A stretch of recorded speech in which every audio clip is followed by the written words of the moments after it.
Última aula, aliás foi a primeira, quando nós trabalhamos a questão relacionada aos princípios constitucionais da administração. Tá? Então trabalhamos com 5 que aparecem lá no caput do artigo 37, legalidade, impessoalidade, comentários mais extensos sobre moralidade, improbidade administrativa, lei 8429 de 92, a publicidade e a eficiência. Então agora, nós começamos a trabalhar com um tema relacionado aos poderes da administração. E para que comecemos a verificar as modalidades, primeiro algumas noções básicas sobre esses poderes, noções que acredito não representam novidade para vocês. Então, primeiro, item importante, vamos partir até de uma definição, né? Esses poderes são instrumentos. Então, esses poderes surgem como instrumentos que o ordenamento jurídico confere à administração. Então, instrumentos que o ordenamento jurídico confere à administração para a preservação dos interesses da coletividade. Então, instrumentos que o ordenamento jurídico confere à administração para a preservação dos interesses da coletividade. Logo, já vão saber, por essa definição que anotaram, que quando enfrentarem uma questão envolvendo poderes da administração, que esses poderes não surgem de forma gratuita. Não. Eles são atribuídos ao poder público com uma finalidade clarissimamente delineada. Qual?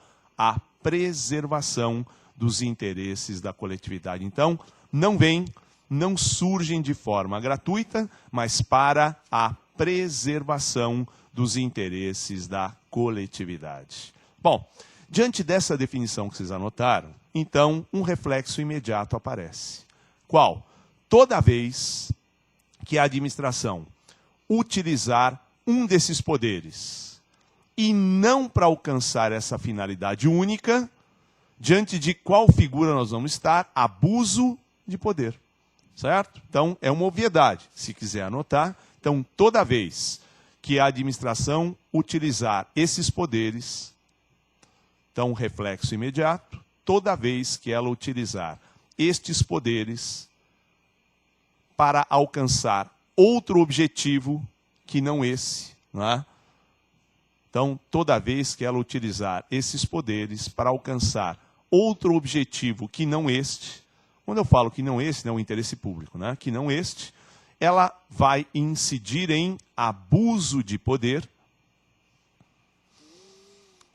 que é uma forma de ilegalidade. Então, vai incidir em abuso de poder, que é uma forma de ilegalidade, portanto, possível de apreciação pelo judiciário. Então, toda vez que ela usar um desses poderes para alcançar outro objetivo que não o interesse público, ela vai incidir em abuso de poder, que é uma forma de ilegalidade que pode sim ser levada à apreciação do poder judiciário. Até porque, é um acréscimo, só repetindo o primeiro encontro que nós tivemos, até porque o judiciário só faz controle de legalidade dos atos da administração. Certo? Então, incide em abuso de poder, que é uma forma de ilegalidade possível de apreciação pelo judiciário, que só faz controle de legalidade dos atos da administração. Ok? Bom, dentro desse contexto inicial que vocês acabaram de anotar, então, cabe ainda mais algumas noções básicas. Então, reflexo também dessas noções iniciais. O uso desses poderes, então, só pode ser utilizado para preservar o interesse público, vocês já anotaram, e sempre debaixo da lei. Sempre debaixo da lei. Tá? Então, para que a administração possa, então, exercer um desses poderes, tem que existir anterior previsão legal. Até porque, primeira aula, a gente sempre vai fazer referência a ela, o que é que significa legalidade para a administração? Ela só faz o que a lei expressamente determina. Então, tem que existir, isso não só para poderes, mas como um todo, toda vez que a administração atua, tem que existir anterior previsão legal. Tem que existir. Tá certo? Bom, noções básicas trabalhadas. Então, agora, nós podemos enfrentar as espécies, as modalidades de poderes, né, que atingem a administração pública. Então, vamos lá. Nós temos poder vinculado,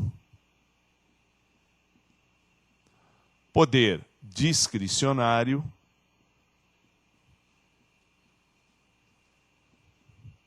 poder hierárquico, poder disciplinar, poder normativo e o chamado poder de polícia.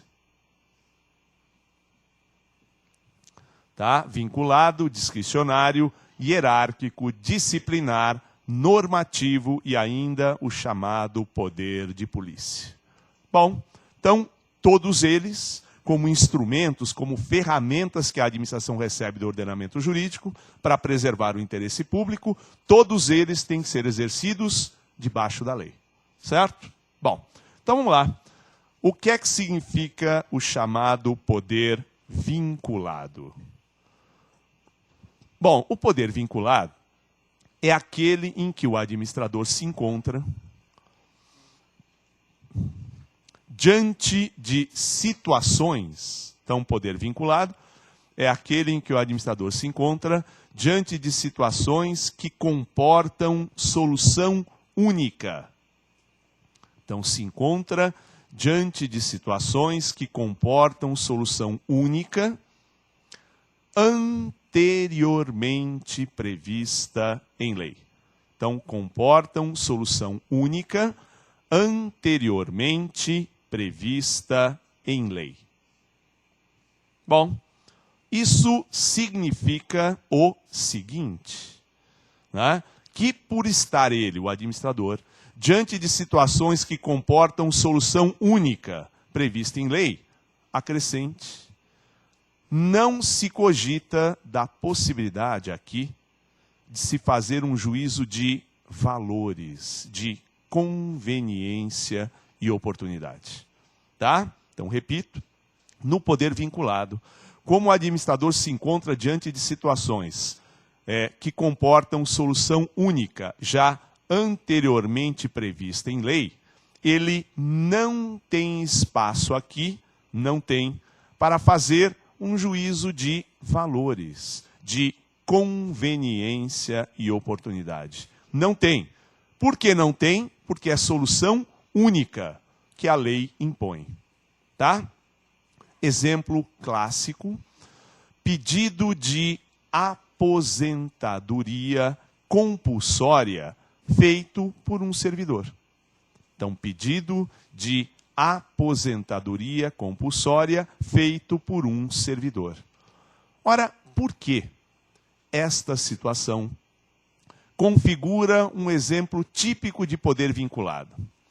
Eu não dei ainda para vocês, mas eu acho que vocês sabem, que ao atingir 70 anos de idade, 70, o servidor tem que se aposentar.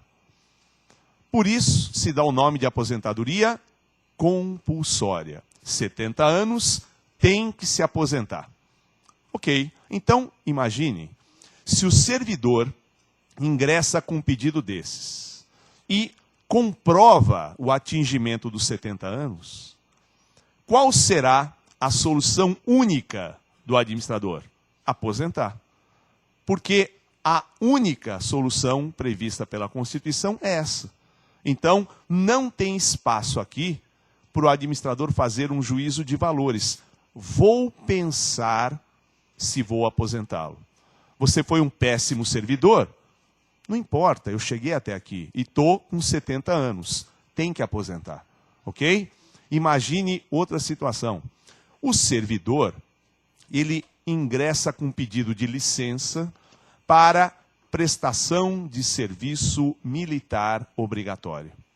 Bom, se o próprio nome indica que o serviço militar é obrigatório, ao pedir licença para essa finalidade, vocês acham que o administrador poderá especular, vou pensar se eu vou liberá-lo?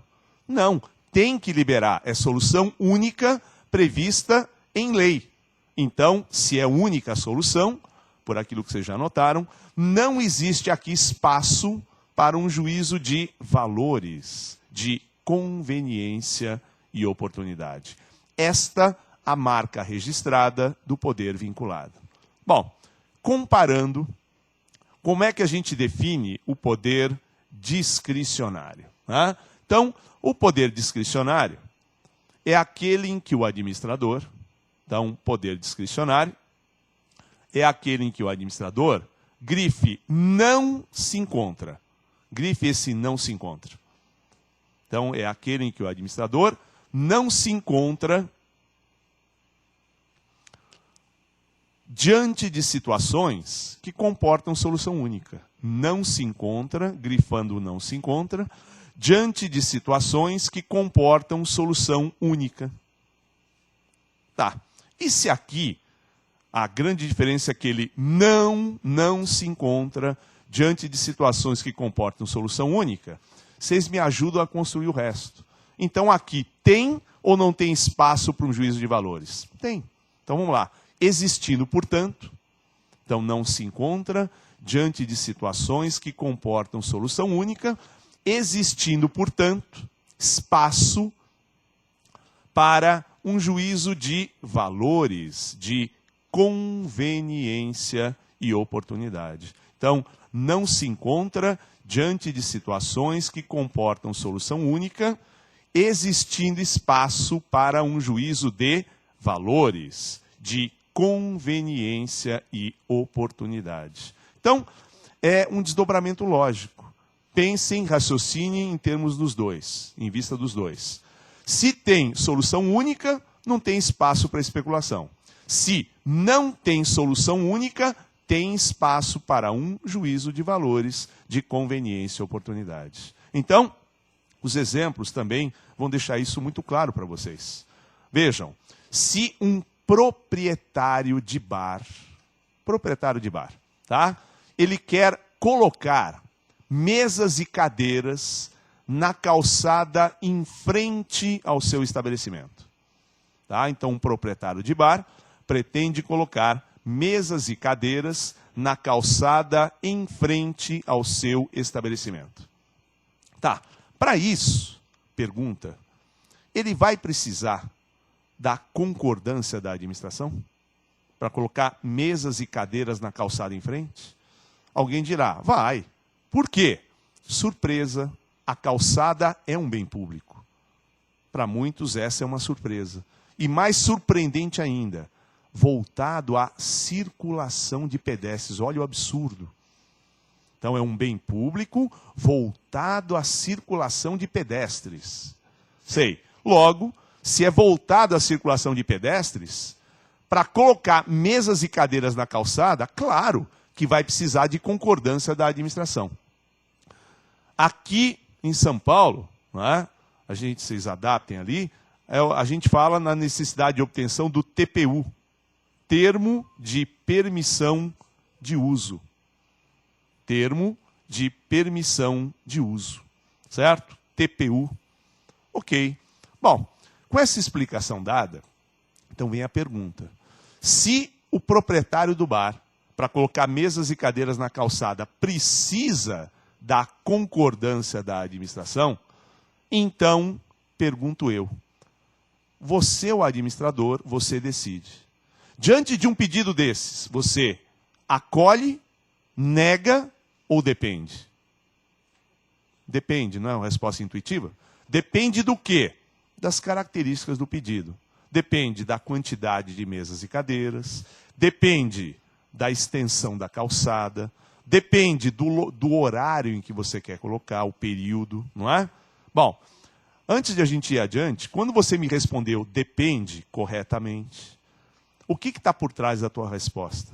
Tem solução única? Não.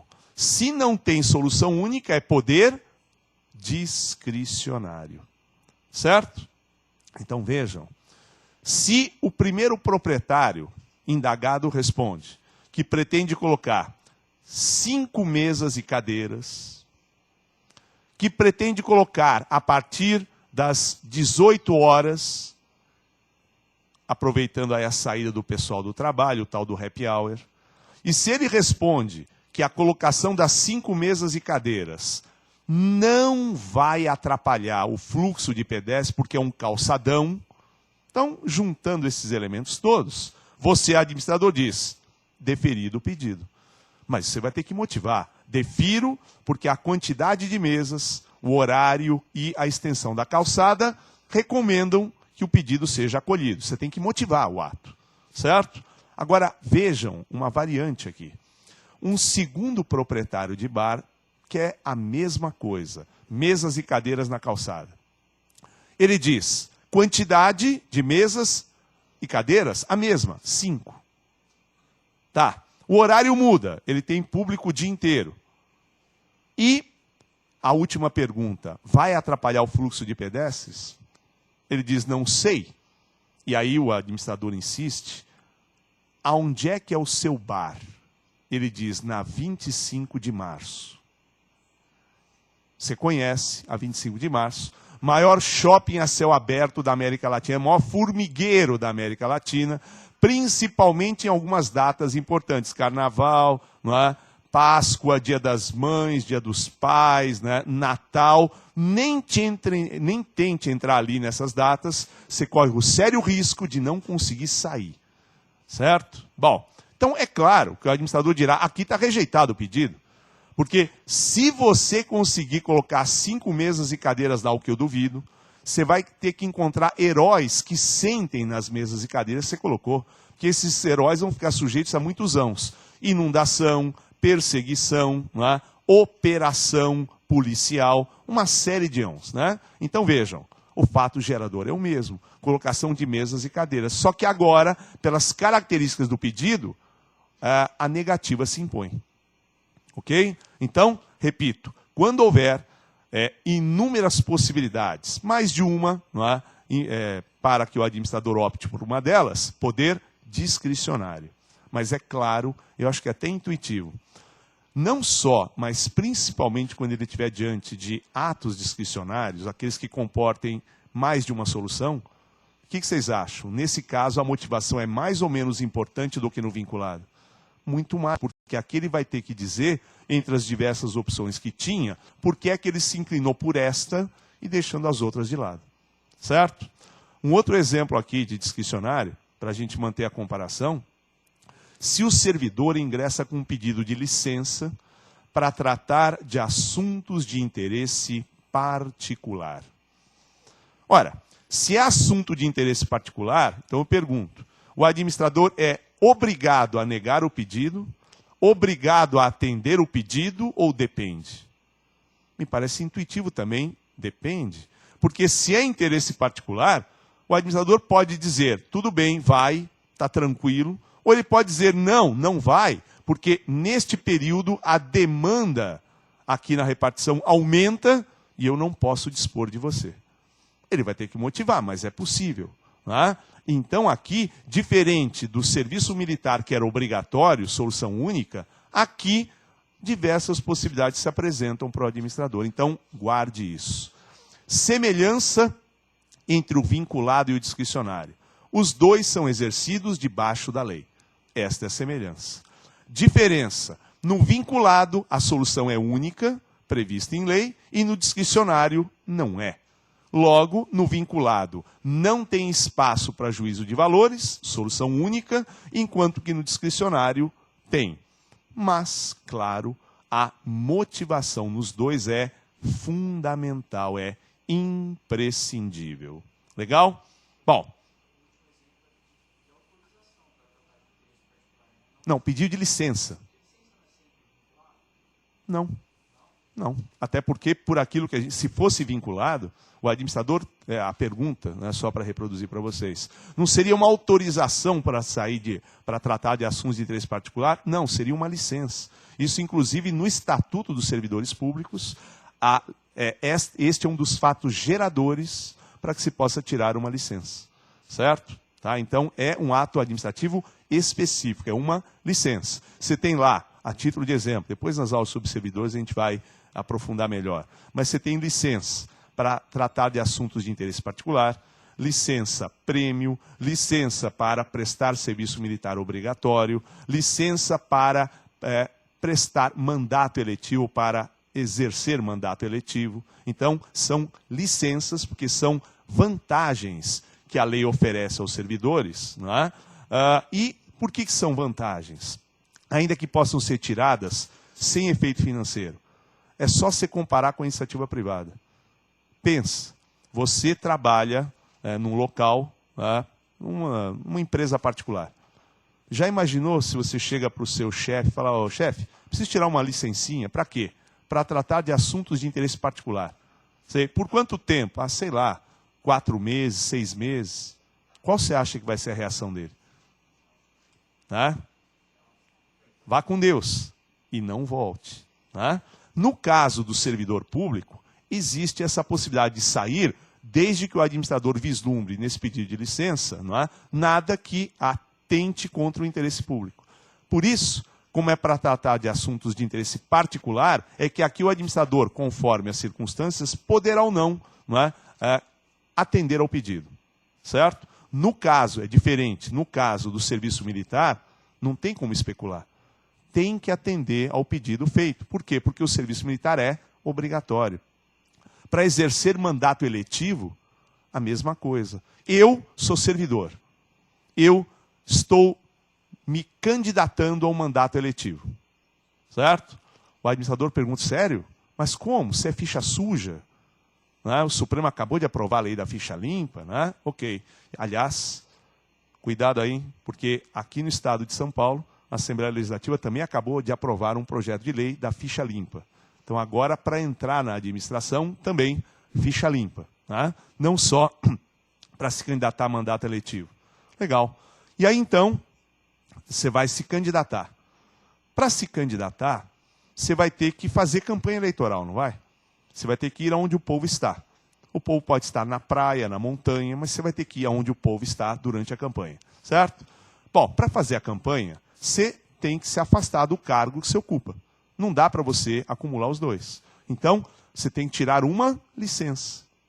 Neste caso, para mandato eletivo, o que você acha? Vinculado ou discricionário? O administrador pode ou não atender ao pedido? Ou deve? Deve. Então ele deve. Se deve, é um ato vinculado ou discricionário? Vinculado, pronto. É essa história que se apresenta aí. Legal? Tudo bem? Bom, vamos lá. O próximo poder com o qual a gente trabalha é o poder hierárquico. Então, poder hierárquico é o poder conferido à administração. Então, poder hierárquico, poder conferido à administração para se auto-organizar. Então, poder conferido à administração para se auto-organizar. Tá.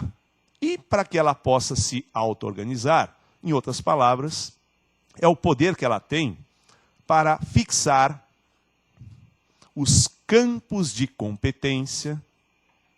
Então, poder a ela atribuído para fixar os campos de competência das figuras que integram a sua estrutura.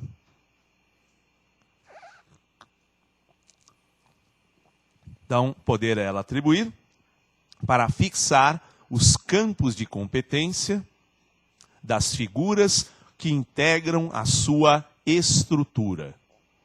Então, pelo poder hierárquico, em outras palavras, a administração vai dizer onde começa e onde termina, onde começam, né, e onde terminam as competências de cada uma das figuras que integram a sua estrutura.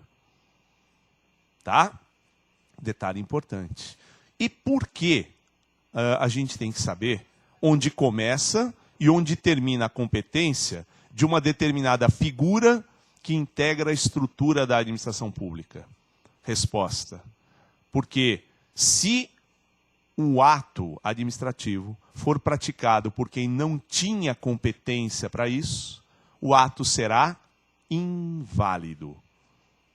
Certo? Então a importância de se saber onde começa e onde termina a competência de cada uma das figuras que integram a administração está em que, se o ato for praticado, se o ato for editado por quem não tinha competência para isso, o ato será inválido e o resto do caminho, acho que você já conhece. Se o ato for inválido, aquele que foi atingido por ele poderá ir para o judiciário.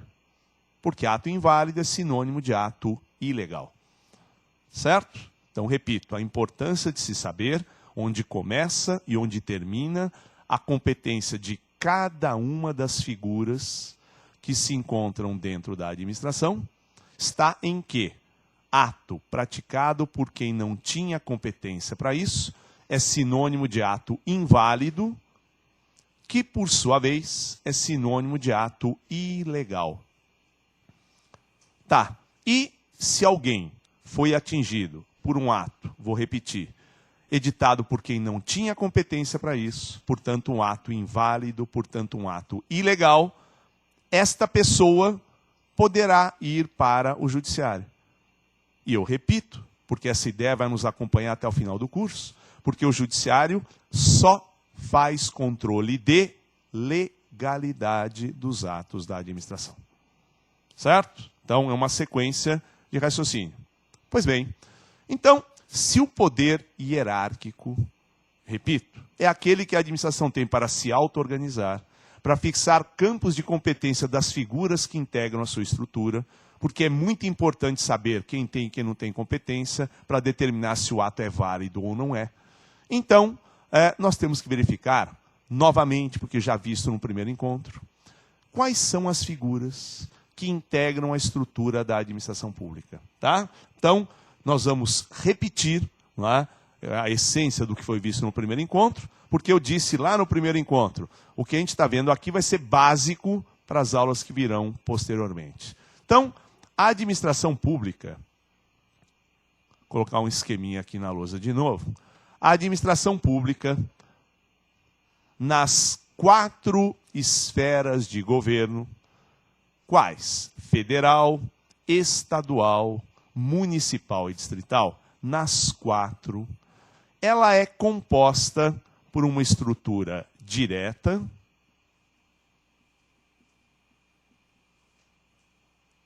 e por uma estrutura indireta. Isso, repito, nas 4 esferas de governo: federal, estadual, municipal e distrital. Nas 4. Ok. Entendam, por favor, que quando se fala em administração direta ou indireta, ou, como eu prefiro, estrutura direta e indireta da administração, nós estamos trabalhando com partes de um todo. Quando eu falo em administração direta e indireta, eu estou falando de figuras que estão dentro da administração pública. Certo? Por isso, porque estão dentro da administração pública, é que a Constituição, no caput do artigo 37, ela diz que os princípios que a gente viu na primeira aula, legalidade, impessoalidade, moralidade, publicidade e eficiência, esses princípios se aplicam para a administração direta e indireta da União, estados, municípios e do Distrito Federal. Por quê? Porque quem está na administração direta e na indireta está dentro da administração pública. Logo, tem que se curvar a esses princípios. E, voltando, Na administração direta, nas 4 esferas de governo, o que a gente encontra? Órgãos. Tá legal. E eu passei para vocês exemplos de órgãos que aparecem na administração direta nas 4 esferas de governo. Então, a gente deu como exemplos ministérios, secretarias de Estado, e falei para vocês também em subprefeituras,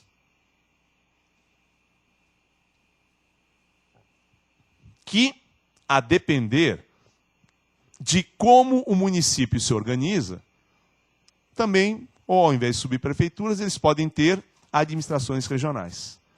Em São Paulo, hoje, a gente tem subprefeituras. Mas nem sempre foi assim. Há alguns anos atrás, nós tínhamos administrações regionais. Certo? Bom, então, se o poder hierárquico significa aquele em que a administração pode fixar campos de competência das figuras que integram sua estrutura, agora a gente tem a primeira vertente. Então, isso significa que, por este poder hierárquico, a administração fixa os campos de competência dos seus órgãos, que se encontram na estrutura direta. Tá? Então, ela vai dizer onde começa e onde termina a competência de um ministério, de uma secretaria de Estado, de uma subprefeitura. E vocês têm uma consequência prática. Se alguém foi atingido, ou se numa questão o examinador diz que alguém foi atingido por um ato editado por um ministério, por uma secretaria ou por uma subprefeitura, e editado por quem não tinha competência para isso, o ato será inválido, ele será ilegal. E aquele que foi atingido poderá ou não ir para o judiciário? Sim, controle de ilegalidade dos atos da administração. Certo? Bom, então, são circunstâncias que envolvem o poder hierárquico, a primeira. Agora, e na administração indireta? De novo, o que a gente encontra lá? Órgãos? Não. Na estrutura indireta da administração pública, nós vamos encontrar pessoas. Tá? Pessoas jurídicas. Então, estrutura indireta da administração, e eu repito, nas 4 esferas de governo, nós não encontramos órgãos, mas pessoas jurídicas. Legal. E exemplos de pessoas jurídicas que aparecem na estrutura indireta. Então, outra vez para vocês. A gente encontra autarquias, fundações,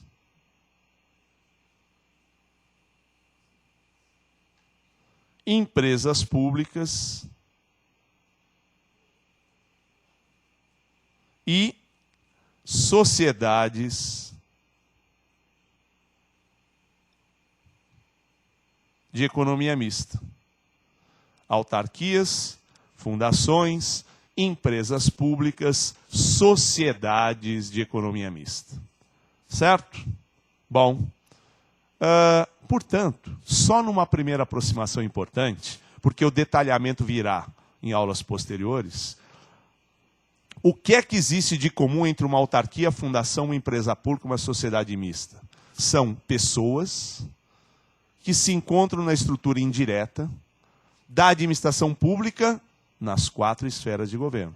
Então, vocês vão encontrá-las na esfera federal, estadual, municipal e distrital. Tá? Então, por este poder hierárquico agora, a gente sabe, então, que a administração fixa campos de competência de cada uma dessas pessoas. De autarquias, fundações, empresas públicas, sociedades de economia mista. Tá certo? Então, vimos 2 consequências, 2 desdobramentos. Pelo poder hierárquico, a administração fixa campos de competência dos órgãos, que se encontram na estrutura direta, e fixa o campo de competência das pessoas que se encontram na sua estrutura indireta. E com uma conclusão comum. Se algum órgão ou alguma pessoa editarem atos fora dos limites da sua competência, os atos serão inválidos, portanto serão ilegais, e aqueles que foram atingidos por eles poderão ir para o judiciário, que só faz controle de legalidade dos atos da administração. Ok? Bom, alguma dúvida até aqui? Então, passamos para uma última vertente, um último reflexo desse poder hierárquico. Através dele, a administração ela também fixa os campos de competência dos seus servidores. Certo? Então, através do poder hierárquico, a administração também fixa os campos de competência dos seus servidores, servidores que aparecem tanto na estrutura direta, ou seja, entre órgãos, quanto na estrutura indireta, né? Em uma das autarquias, fundações, empresas públicas ou sociedades de economia mista. Então, fixa os campos de competência dos seus servidores, acrescentem, por favor, e é o que justifica o nome desse poder, estabelecendo entre eles uma relação de hierarquia, de subordinação. Então, fixa os campos de competência dos seus servidores, estabelecendo entre eles uma relação de hierarquia, de subordinação. Tá? Então, 3 reflexos importantes, eu repito, do poder hierárquico. Fixa campos de competência, sempre, de quem? Órgãos, estrutura direta, pessoas jurídicas, estrutura indireta, e dos servidores, estabelecendo entre eles uma relação de hierarquia, uma relação de subordinação. Tá? Então, conclusão única. Se você foi atingido por um ato praticado por um órgão, por uma pessoa jurídica, por um dos servidores que ali se encontram, o ato será inválido, se não tinha competência para isso, será ilegal e você que foi atingido poderá ir para o judiciário. Controle de legalidade dos atos da administração. Tudo isso, porque vocês vão ver lá com o professor Baldatti, que, se é que já não viram, que competência é um dos requisitos de validade do ato administrativo. Se é ato praticado porque não tinha competência, é ato inválido. E dentro da administração, quem pode praticar ato inválido? Órgãos, pessoas jurídicas e os servidores. Tudo bem? Bom, vamos adiante então. Alguma dúvida ficou? Bom, então vamos lá. O quarto poder com o qual a gente trabalha é o chamado poder disciplinar. Tá? Bom, o poder disciplinar é o poder conferido à administração. Então, poder disciplinar, poder conferido à administração para a aplicação de sanções aos seus servidores. Então, poder conferido à administração para a aplicação de sanções aos seus servidores. Então, percebam, o objeto aqui totalmente diferente. Aplicação de sanções aos seus servidores. Maravilha. 2 reflexos importantes aqui. Primeiro, aplicação de sanções de que tipo? Qual a natureza delas? Bom, só as sanções de natureza administrativa. Então, só sanções de natureza administrativa. Essa observação que eu estou fazendo agora, esse destaque, vai se revelar de uma especial importância. Por quê? Porque, acho que vocês sabem, embora eu não tenha dito ainda, que por uma mesma irregularidade praticada, o servidor pode ser sancionado simultaneamente em 3 setores. Quais? O administrativo, o civil e o penal. Não é? Se ele, por hipótese, desvia verbas públicas, ele pode ser sancionado no campo administrativo, demissão. ele pode ser sancionado no campo civil, vai ter que devolver o que tirou. E no campo penal também, porque ele praticou um crime contra a administração pública. Legal. Então, tendo em vista a possibilidade de ele sofrer, e simultaneamente ainda, sanções de 3 naturezas, administrativa, civil e penal, então vale o destaque. Quando se cogita, quando se fala em poder disciplinar, nós estamos falando em aplicação de sanções só de natureza administrativa. Legal? Bom, agora, tem um segundo reflexo importante. Tá? Essas sanções de natureza administrativa, aliás, antes de ir adiante, que exemplos eu posso dar? Vai? Advertência, suspensão, demissão. Tá? Então, advertência, suspensão, demissão. Tá. Estas sanções de natureza administrativa, elas só poderão incidir, é o segundo reflexo, quando o servidor praticar que tipo de infração? Só quando ele praticar infração de caráter funcional, ou seja, ligada às atribuições do cargo. Tá? Então, só pela prática de infrações de caráter funcional, ou seja, infrações ligadas às atribuições do cargo. Porque se ele praticar alguma irregularidade que não tenha nenhuma ligação com o cargo, ele até poderá ser sancionado, mas administrativamente não. Pense, o servidor matou o cônjuge. Tá. É uma infração ligada ao cargo? Não. Você vai aplicar que tipo de sanção? Advertência, não mate mais? Ó, você está suspenso porque matou. Não tem sentido. Claro que, ao ser processado no campo penal aqui, pela morte, né, do cônjuge, isso vai repercutir na esfera administrativa. Mas sanções administrativas só se forem por conta de infrações de caráter funcional. Desvio de verbas públicas, por exemplo. Tá? Desvio de verbas públicas, ou porque o servidor faltou sem justificativa, cometeu também uma infração ligada ao cargo. Ok? Tá. Então, esses 2 detalhes importantes. Vamos adiante. Para que uma dessas sanções administrativas possa ser aplicada por conta de infrações funcionais, alguns requisitos têm que estar preenchidos. Que requisitos são esses? Anote aí. Tá? O servidor tem direito à abertura ou de uma sindicância. Então, tem direito à abertura ou de uma sindicância ou de um processo administrativo disciplinar.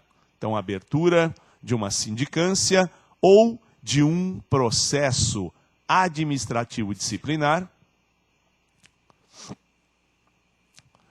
em que se assegure a ele, então, abertura de uma sindicância ou de um processo disciplinar em que se assegure a ele o contraditório e a ampla defesa. Então, abertura de uma sindicância ou de um processo disciplinar em que lhe se assegure o contraditório e a ampla defesa.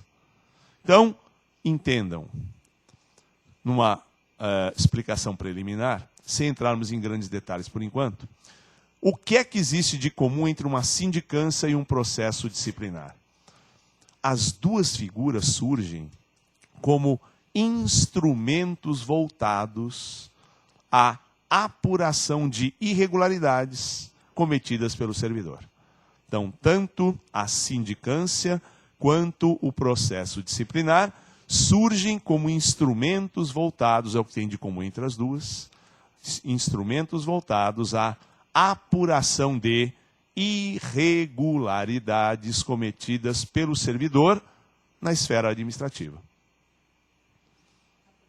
De irregularidades, apuração de irregularidades cometidas pelo servidor na esfera administrativa. É o que tem de comum entre essas 2 figuras. E mais. Nas duas, vocês já anotaram, o servidor terá direito a contraditório e a ampla defesa. E olha, gente, não importa aqui, pelo menos na teoria, para efeito aí do concurso para o qual vocês estão se preparando, pouco importa se a infração cometida é super grave, se ela é uma infração simples, se demanda uma simples advertência ou demissão a bem do serviço público, não importa. Para aplicar uma sanção dessas, tem que abrir ou a sindicância ou o processo disciplinar e tem que assegurar ao servidor contraditório e ampla defesa. Logo, por aquilo que a gente já conhece, se alguém for sancionado sem que estes requisitos estejam preenchidos, qual é a conclusão que a gente chega? A sanção será ilegal e, sendo ilegal, autoriza aquele que foi vítima, autoriza ir para o judiciário em busca de uma anulação do ato. Certo? Então, se a sanção foi aplicada de forma ilegal, a vítima poderá ir para o judiciário, porque o judiciário, com perdão da repetição de sempre, só faz controle de legalidade dos atos da administração pública. Ok. E, neste caso aqui ainda, em relação ao poder disciplinar, mais algumas observações derradeiras. A primeira, se o servidor ele foi flagrado praticando esta ilegalidade, praticando a infração. Então, houve o flagrante. Ele vai ter direito a tudo isso? Abertura de sindicância, processo disciplinar, contraditório e ampla defesa. Vai ter direito a tudo isso? Por que da pergunta? Olha, porque se o flagrante foi feito, dá para o servidor negar o ilícito? O flagrante foi feito. Como é que vai negar o ilícito? Dá para ele negar a autoria do ilícito? Também não, porque o flagrante foi feito. Ora, se não dá para negar nem o ilícito, nem a autoria dele, porque são situações incompatíveis com o flagrante, vou repetir a pergunta. Ele vai ter direito a tudo isso? A contraditório, a ampla defesa, sindicância, processo disciplinar? Vai. E vai por quê? Porque ainda que ele não possa negar nem o ilícito, nem a autoria dele, ele pode querer se explicar para a comissão processante. Olha, o ilícito ocorreu, o autor fui eu, mas eu quero explicar para vocês por que eu fiz. Por hipótese, o exemplo que eu dou é sempre o mesmo. Eu fui flagrado desviando verbas públicas. E daí, eu não nego o ilícito e nem a autoria dele. Né? O flagrante foi feito. Mas, eu queria explicar por que eu fiz.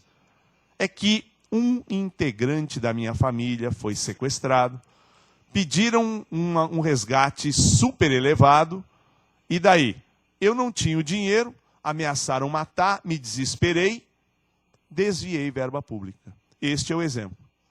Certo? Bom, e diante disso, né, o que eu tento conseguir?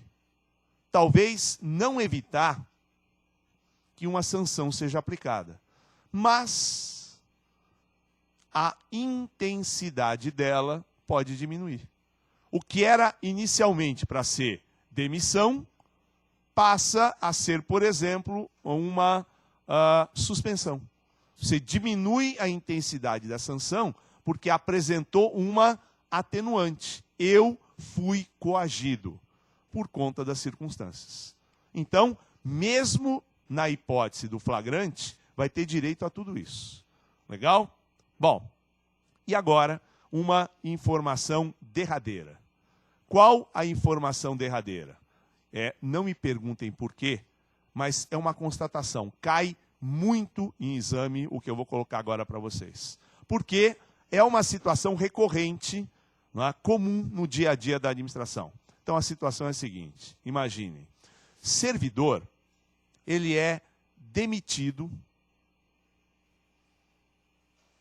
e entende que a demissão dele foi ilegal. Tá? Então ele foi demitido e entende que a demissão foi ilegal. Por um dos itens que a gente viu aí. Ou não abriram sindicância, processo disciplinar, ou abriram, mas não deram contraditório ou ampla defesa. Uma delas aí. Tá bom. De qualquer maneira, ele entende que a demissão foi ilegal. Se ele entendeu que ela foi ilegal, por aquilo que a gente já sabe, ele poderá ou não ir para o judiciário? Sim. Ele propõe uma ação anulatória de ato administrativo. Né? O judiciário só faz controle de legalidade dos atos da administração. Então, ação anulatória de ato administrativo. Legal. E o que acontece? O judiciário, ele acolhe a ação. Entende que o servidor está correto. A demissão foi ilegal. Certo? Então, ele propõe uma ação dessas e a ação é acolhida pelo Poder Judiciário. Ele é absolvido pelo Judiciário. Bom, pergunta que muito cai é o que entra agora. Diante da absolvição pelo Judiciário, o servidor terá ou não direito à reintegração? Essa pergunta que cai muito. Então, se ele foi absolvido pelo Judiciário, na ação proposta, ele terá ou não direito à reintegração? A pergunta cai muito, porque a resposta é um sonoro depende. Tá? Cuidado para não cair do cavalo. E eu faço essa pergunta agora, não é para vocês errarem e eu falo, tá vendo? Viu como você errou? Não. Se errar aqui, tudo certo, não tem nenhum tipo de consequência. O que eu não quero é que vocês errem lá, na hora do exame, porque aí não pode. Então, quais são as duas possibilidades? Anotem a primeira. Se a absolvição se deu por falta de provas, então, primeira possibilidade, se a absolvição ocorreu por falta de provas, ele não terá direito à reintegração. Então, repito, primeira possibilidade, se a absolvição ocorreu por falta de provas, o servidor não terá, grife, não terá direito à reintegração. Para não decorar, para entender, por que nesse caso ele não terá direito à reintegração? Porque se veio a absolvição por falta de provas, significa que o mérito da questão não foi apreciado. Se o mérito da questão não foi apreciado, então, ainda que absolvido, ele não terá direito à reintegração. Ok. Agora, então, em qual hipótese ele terá direito à reintegração? A segunda. Então, anote aí. Ele terá direito à reintegração quando a absolvição resultar da análise do mérito da questão. Então, terá direito à reintegração quando a absolvição resultar de análise do mérito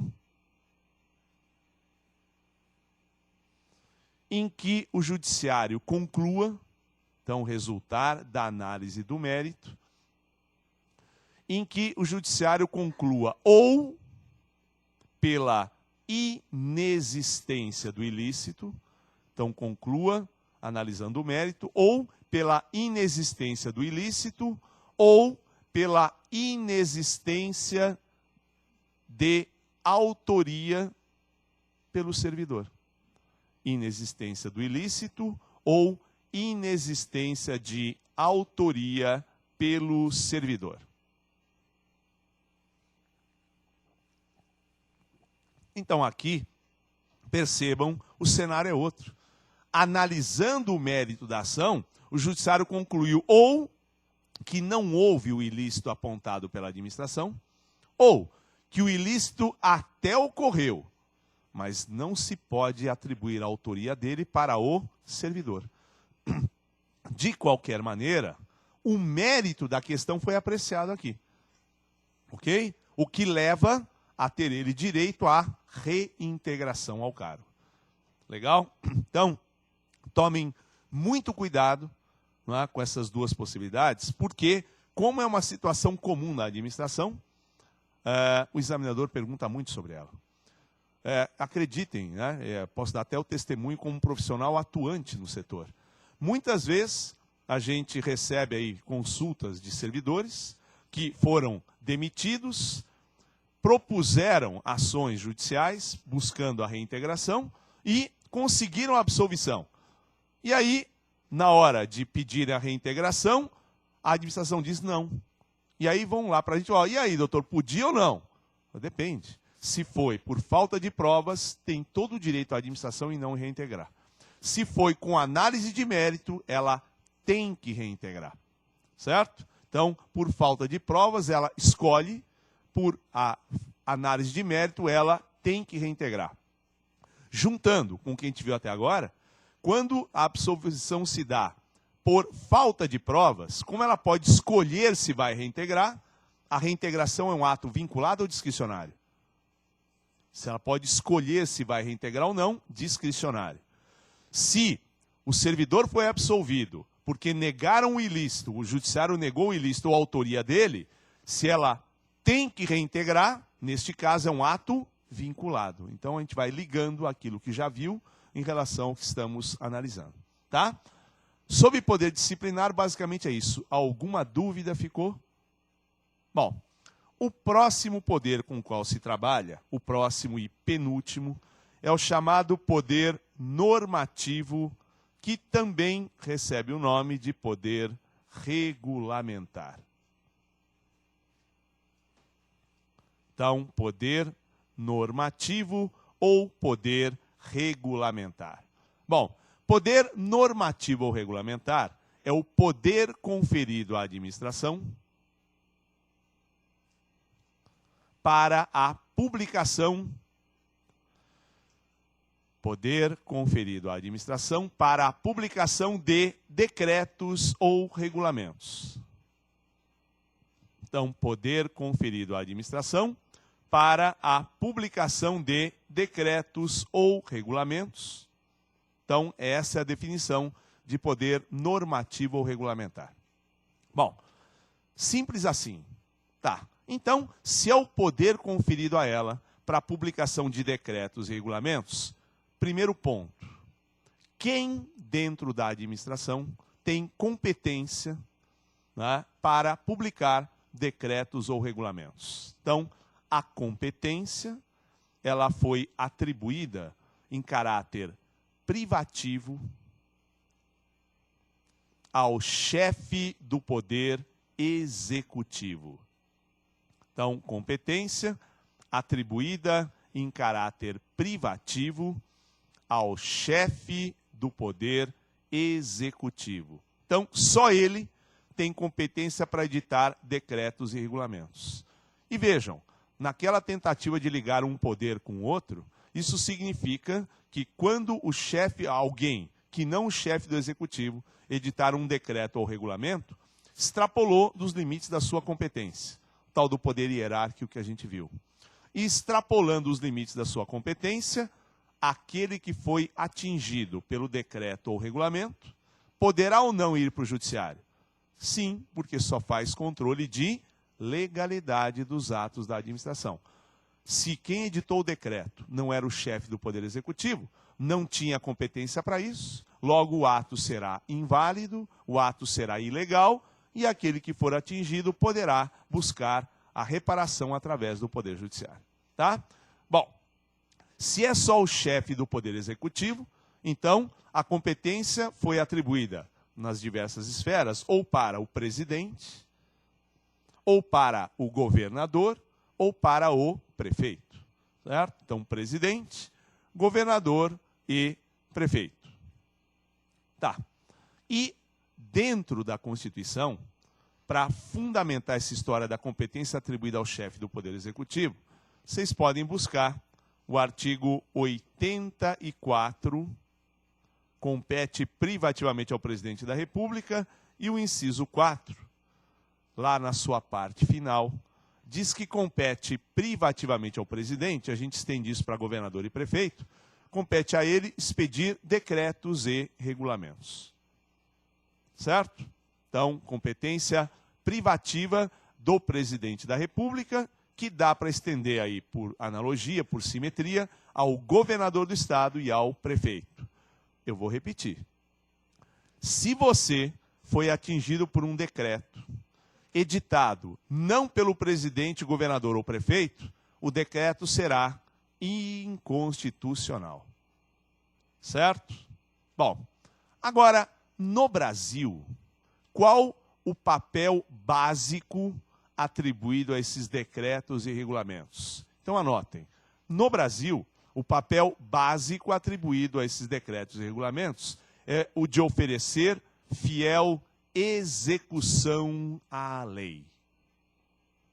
Tá? Então, vocês já viram a competência, né, para editar. Agora vocês podem colocar o item finalidade.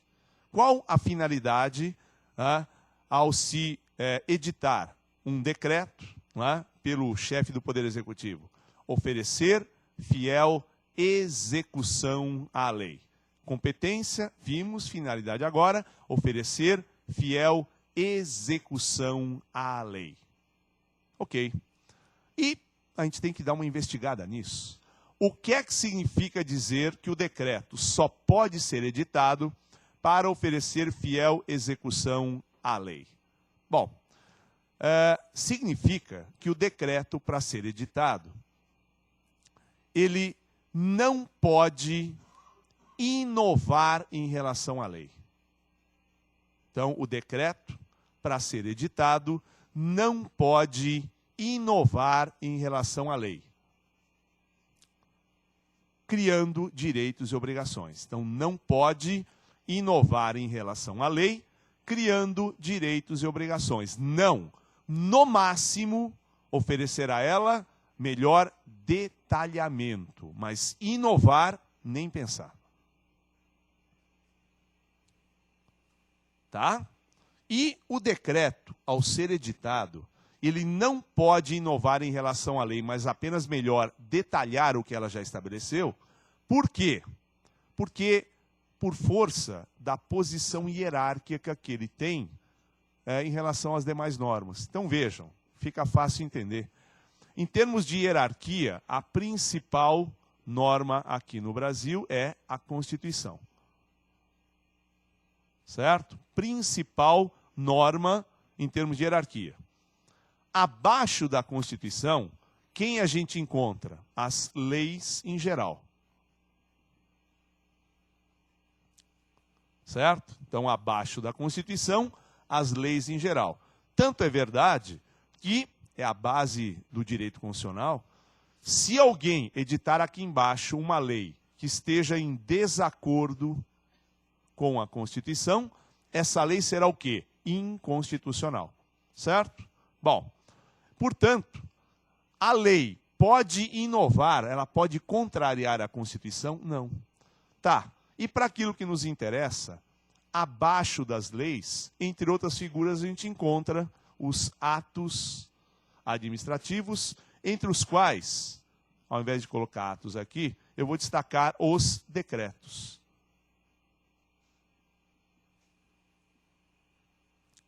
Então, em termos de hierarquia, os decretos se encontram abaixo da lei.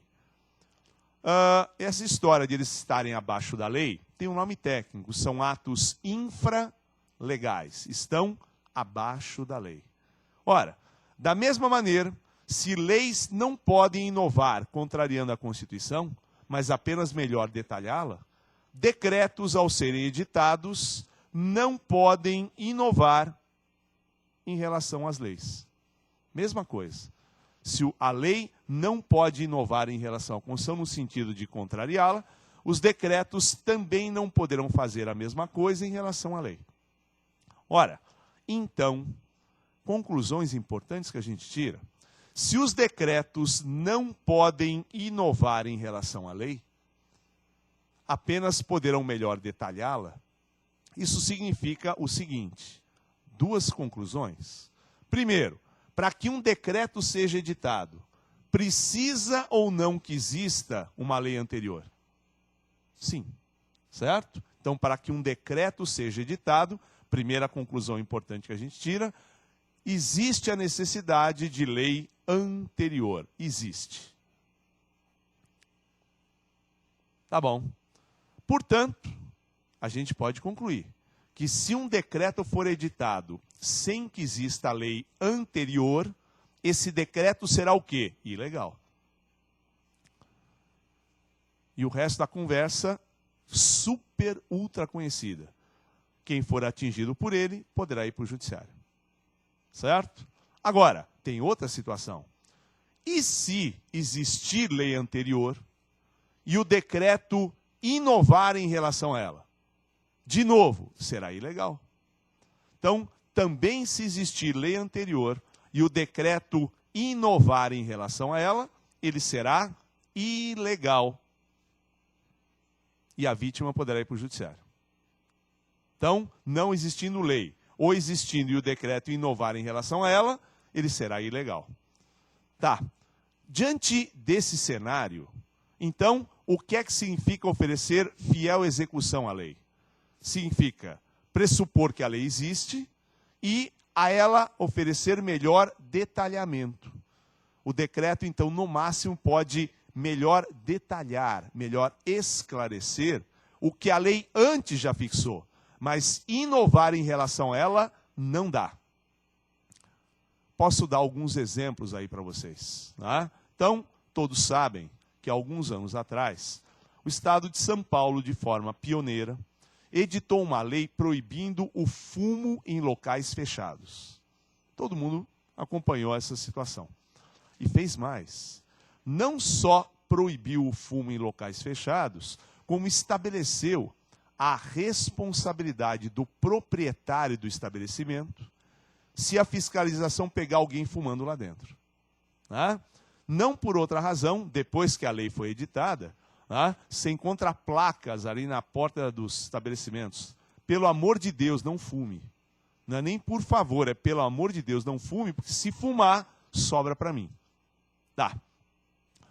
Quando a lei foi editada, muitas dúvidas ficaram sobre o conceito de local fechado, porque a proibição se deu para locais fechados.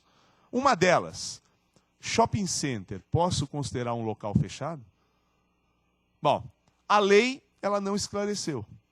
Posteriormente, teve que ser editado um decreto para dizer, para fins do disposto no artigo tal da lei, considera-se local fechado A, B, C, D.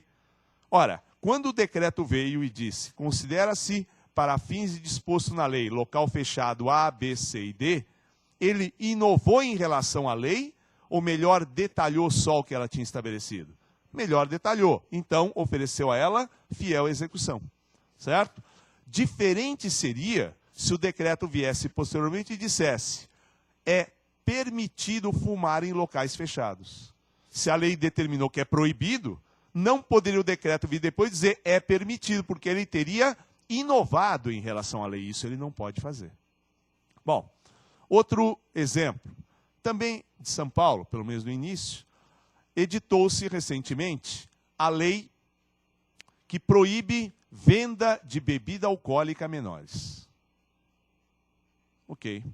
E quando a lei veio, ela também responsabilizou o proprietário do estabelecimento pela venda de bebida alcoólica a menores. Ok. Agora, depois que a lei foi editada, inúmeras dúvidas começaram a aparecer. Por exemplo, e se eu vendo, eu proprietário, eu vendo bebida alcoólica para menores, eu vendo bebida alcoólica para um maior. E daí? Ele compra, sai do estabelecimento e na primeira esquina repassa para o menor. Tá? Então o menor pagou o maior para ir lá comprar e repassar para ele. Bom, nesse caso, eu proprietário continuo respondendo? Eu vendi para um maior, mas a lei não estabeleceu, então teve que vir um decreto e fixar regras nesse sentido. Teve mais, porque uma outra dúvida, se eu proprietário do estabelecimento, né, a lei diz que eu tenho que separar, não é, em 2 compartimentos distintos bebidas alcoólicas e não alcoólicas, em 2 geladeiras, em 2 refrigeradores distintos. Bebida alcoólica em uma, bebida não alcoólica em outra. Legal. Bom, eu quero saber o seguinte, e se eu, pelo tamanho do estabelecimento, eu não tenho condições de separar em 2 refrigeradores, não cabe. O que eu vou fazer? Eu vou fechar? Então, o decreto teve que vir estabelecer regras nesse sentido aqui. Tá certo? Não inovando, apenas oferecendo a lei, fiel execução. Tá. E um último exemplo. Isso aqui tem que ficar claro para vocês. Recentemente também aqui em São Paulo, você vai adaptando aí esses exemplos todos aí para a sua região, mas editaram a chamada Lei das Calçadas. Por esta lei, o proprietário, isso foi em setembro do ano passado, o proprietário do imóvel passa a ser responsável pela manutenção das calçadas ou da calçada em frente, né, à sua propriedade. Então, se você permitiu que a calçada em frente ao seu imóvel se deteriorasse, formou uma cratera ali, alguém caiu na cratera, no buraco e se machucou, você fica responsabilizado por isso. Ok. E dúvidas surgiram. O decreto veio em janeiro para sanar uma delas. E se na calçada em frente ao estabelecimento caiu uma árvore? Fortes chuvas vieram e a árvore caiu. Eu me responsabilizo por isso? A lei não falou nada. O decreto teve que vir posteriormente para esclarecer, para detalhar esse tipo de situação. Outra dúvida que o pessoal ficou por conta da lei, e se eu, porque nesse caso o decreto disse corretamente, não é o proprietário que responde. Até porque você paga IPTU para o poder público, pelo menos, manter árvores, jardins públicos aí em condições adequadas. Legal. A mesma coisa para posse de energia elétrica. Não é o proprietário que responde, mas o decreto teve que vir e sanar o problema.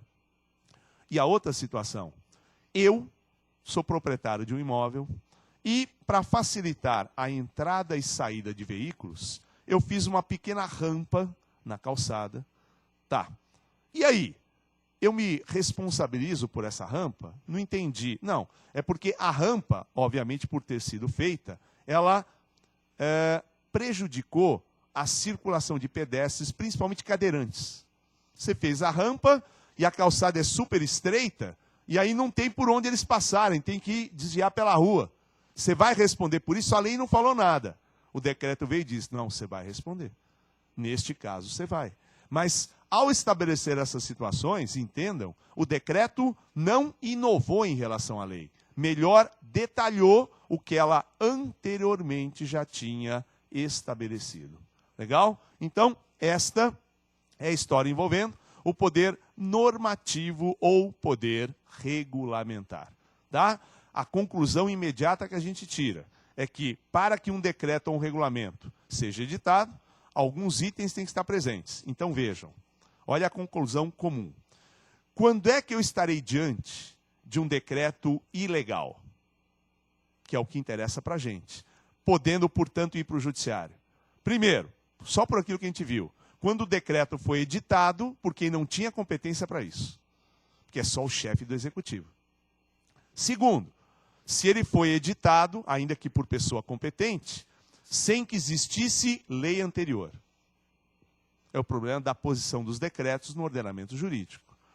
E terceiro, se ele foi editado por quem tinha competência, tinha lei anterior, mas o decreto inovou em relação a ela. Então, 3 possibilidades. Nas 3, o decreto será ilegal e quem foi atingido por ele poderá ir para o judiciário. Aí é a conclusão de sempre que a gente tira. Legal? Bom, para a gente encerrar este tema relacionado aos poderes da administração, então agora uma palavra em relação ao último deles, o chamado poder de polícia. Bom, o poder de polícia é o poder conferido à administração. Então, poder de polícia, poder conferido à administração. Eu vou colocar algumas expressões aí na lousa, porque são elas que normalmente aparecem em questões de concurso para caracterizar o poder de polícia, né? Então, poder conferido à administração para disciplinar, limitar,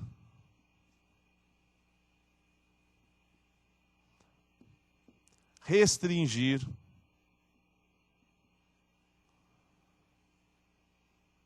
condicionar. Então, disciplinar, limitar, restringir, condicionar, são expressões sinônimas, né? O exercício de direitos e atividades.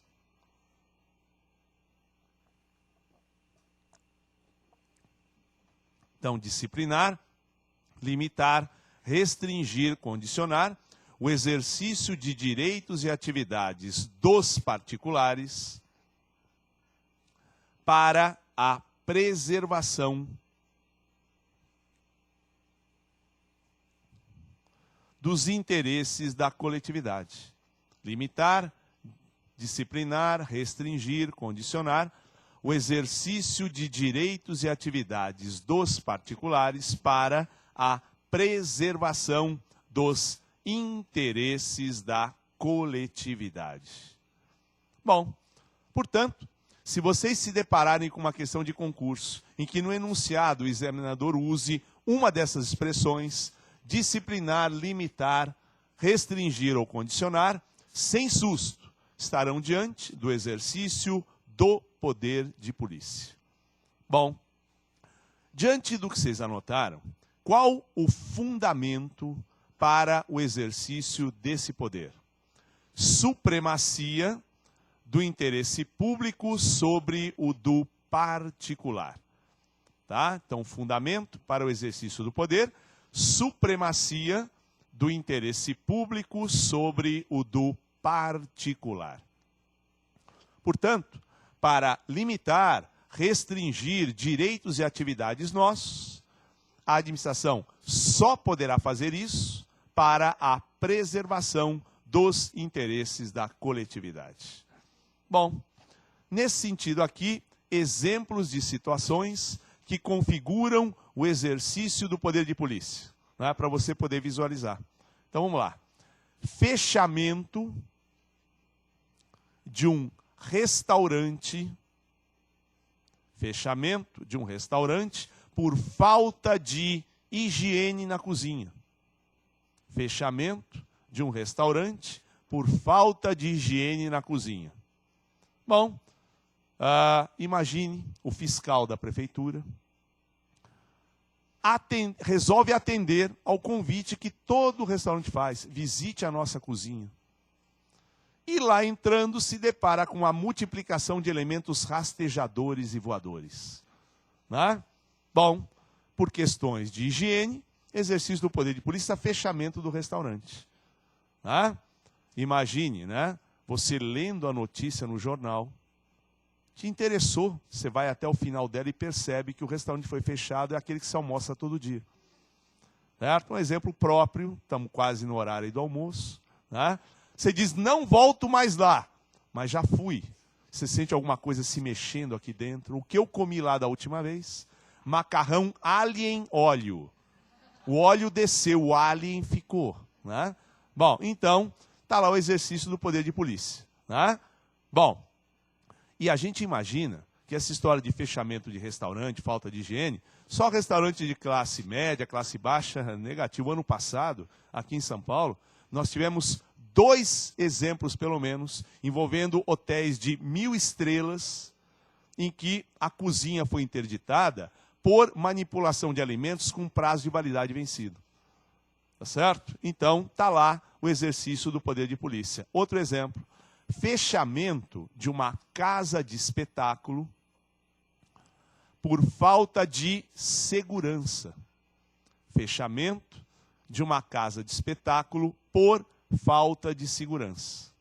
Então, imagine um fiscal visitando um teatro, por exemplo, ou um cinema, não tem uma casa de espetáculo mesmo, não tem porta anti-chamas, não tem brigada de incêndio, então vai fechar o local por falta de segurança. Exercício do poder de polícia. Ok. interdição de um prédio também por falta de segurança. Por quê? Imagine, vai. Porque detectaram, numa fiscalização feita, detectaram no subsolo do prédio, ou do restaurante, ou sei lá o que for, botijões de gás no subsolo. Bom, aliás, é o que se diz. Lembra o que aconteceu no Rio? Exatamente por falta de fiscalização efetiva, os botijões estavam no subsolo e o restaurante explodiu. Ah, ok.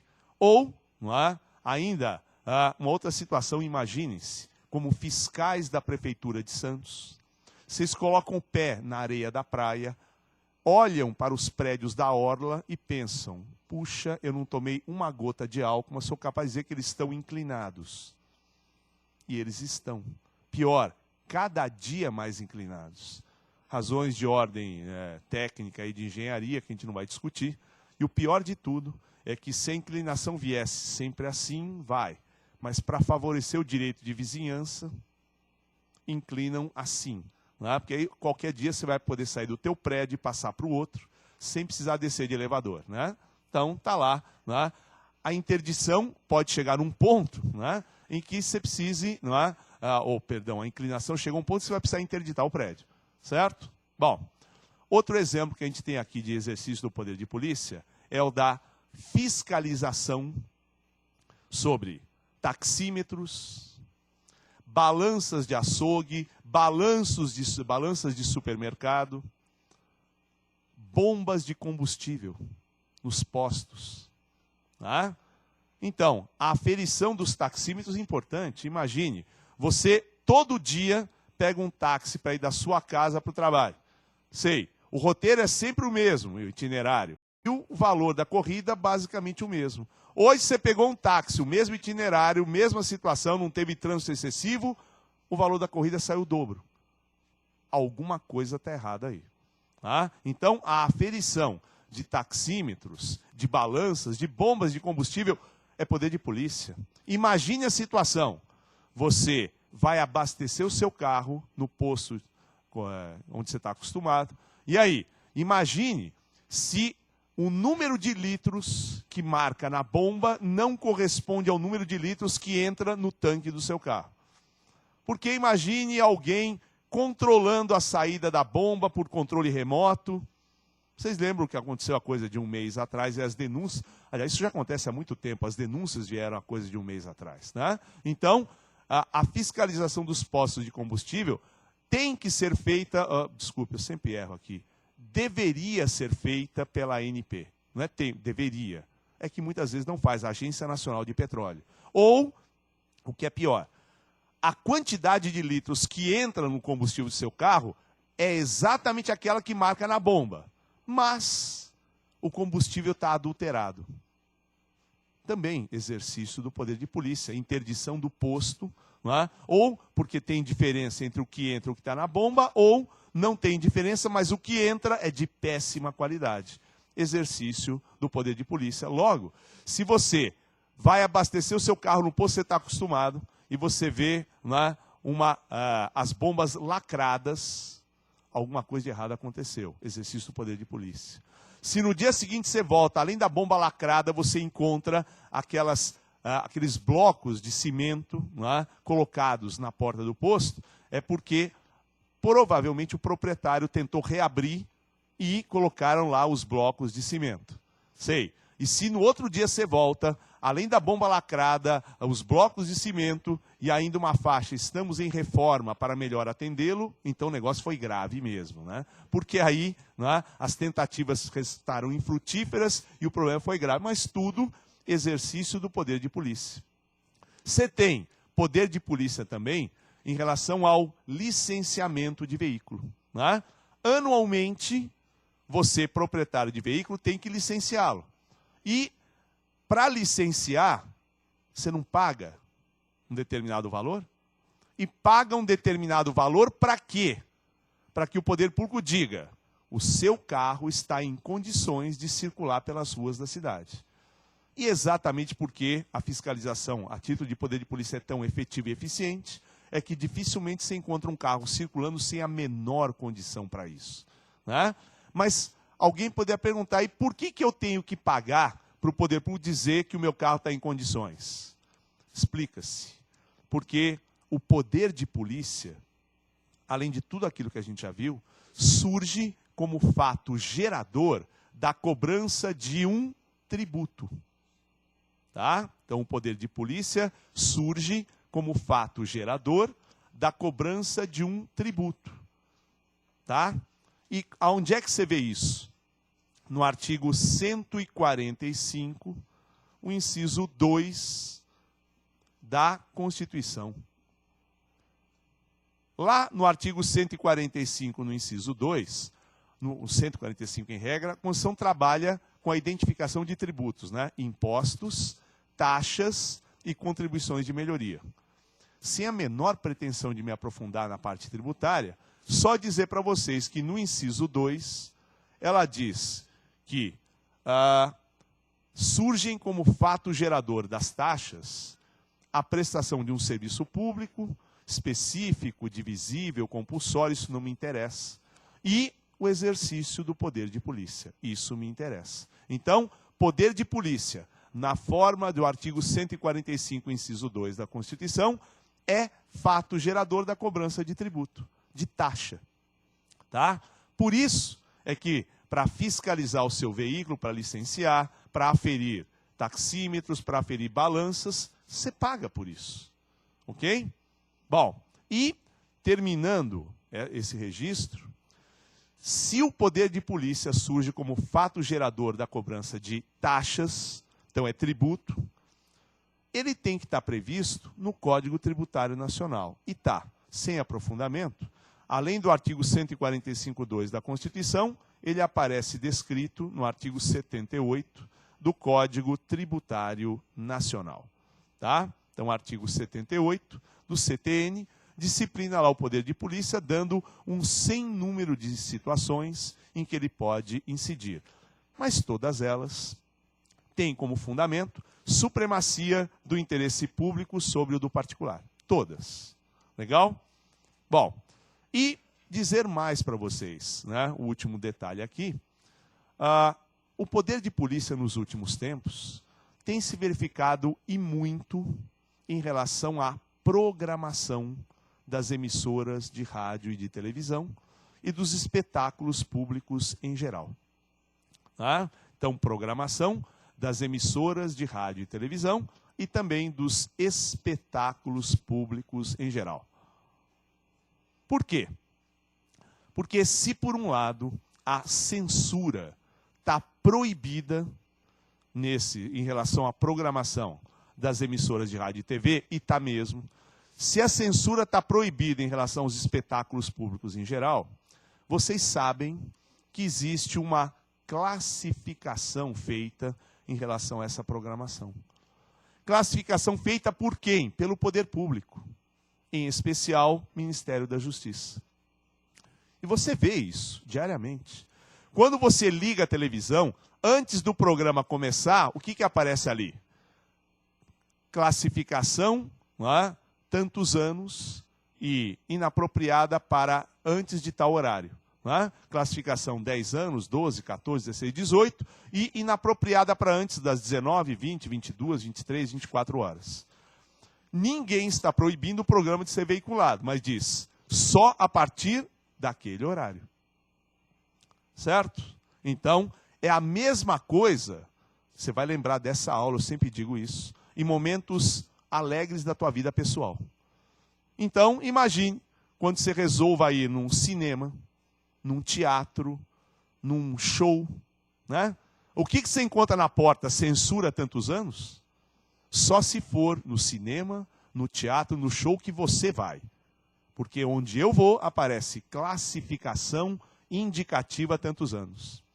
Tá? E quando se trata de cinema, tem outro negócio interessante. Porque quando você entra já na casa, lá no cinema mesmo, e os trailers começam a ser veiculados, opa, você vai lembrar dessa aula aqui.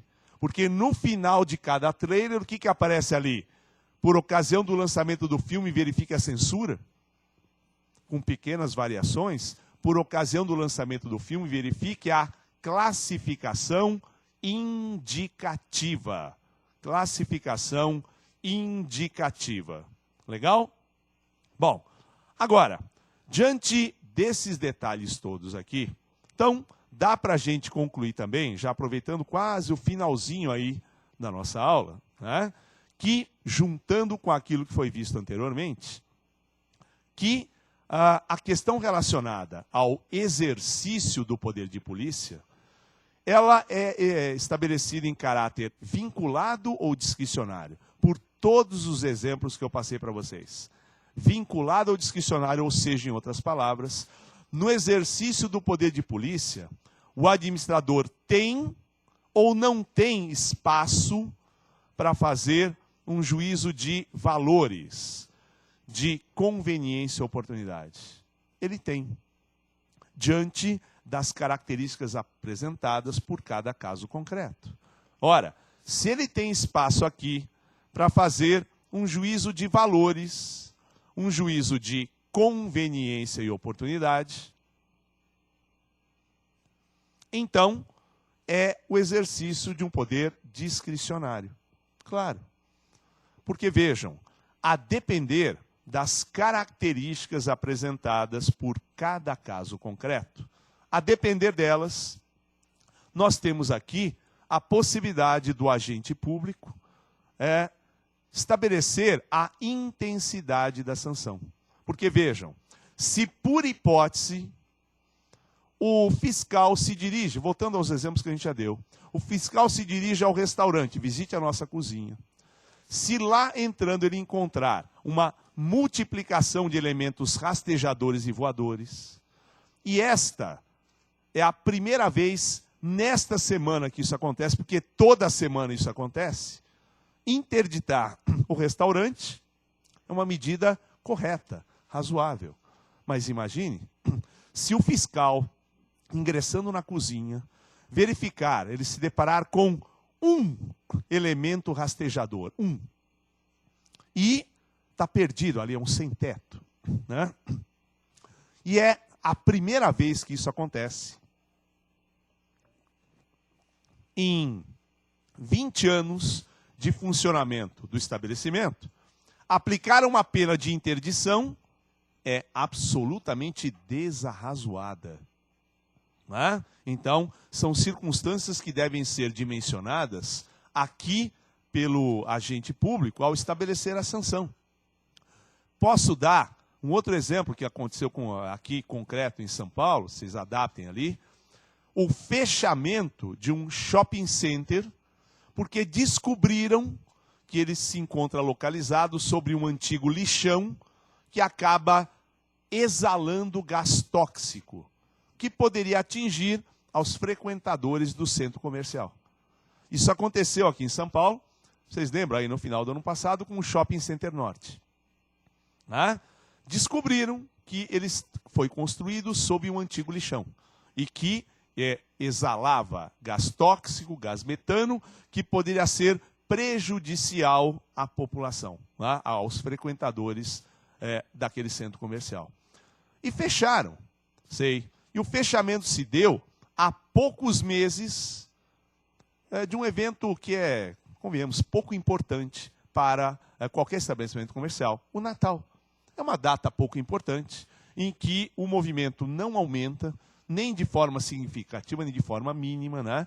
E aí, então, questionaram na Justiça, primeiro, se o fechamento era medida razoável ou não, diante daquilo que foi encontrado.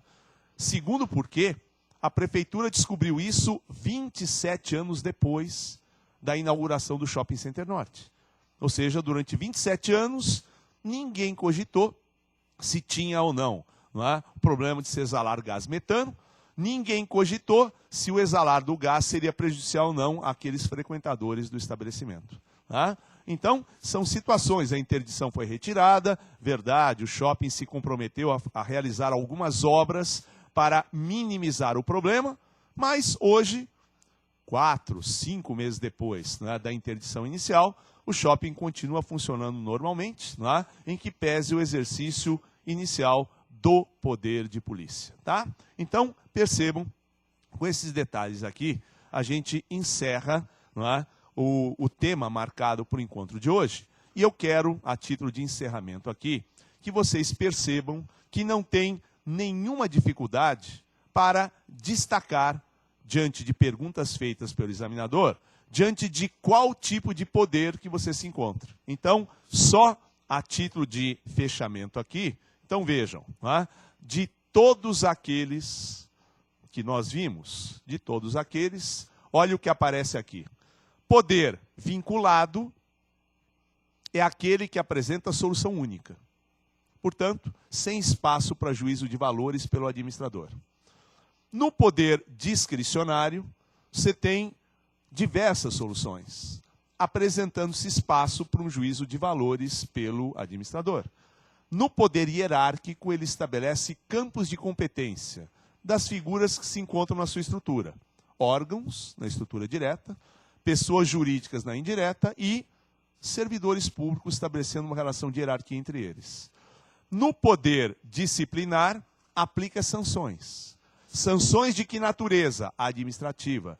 Pela prática de que tipo de infrações ligadas ao cargo? Abertura de sindicância, processo disciplinar, contraditório e ampla defesa. No poder normativo ou regulamentar, ele publica decretos. Quem? O chefe do executivo. Para quê? Para oferecer fiel execução à lei. Pressupõe que tem a lei anterior e que não se inove em relação a ela.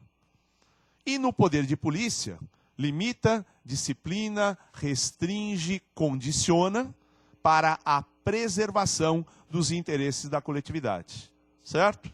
Fundamento, supremacia do interesse público sobre o do particular e ainda exercendo atividades discricionárias, porque existe sim espaço para que o administrador faça um juízo de valores, de conveniência e oportunidade. E só para fechar, o fato do poder de polícia ser exercido de forma discricionária não afasta a possibilidade daquele que se sentiu atingido pelo ato de buscar o judiciário, se estiver diante de uma ilegalidade praticada pela administração. Aliás, isso vale para todos os poderes. Você foi atingido por um deles e entendeu que a medida tomada que te atingiu foi ilegal, judiciário na cabeça. Controle de legalidade dos atos da administração. Legal? Então, passamos por mais um ponto. Num próximo encontro, nós vamos virar a página, vamos trabalhar com o serviço público, concessões, permissões, mas fica para a próxima, tá? Boa semana para vocês. Até mais.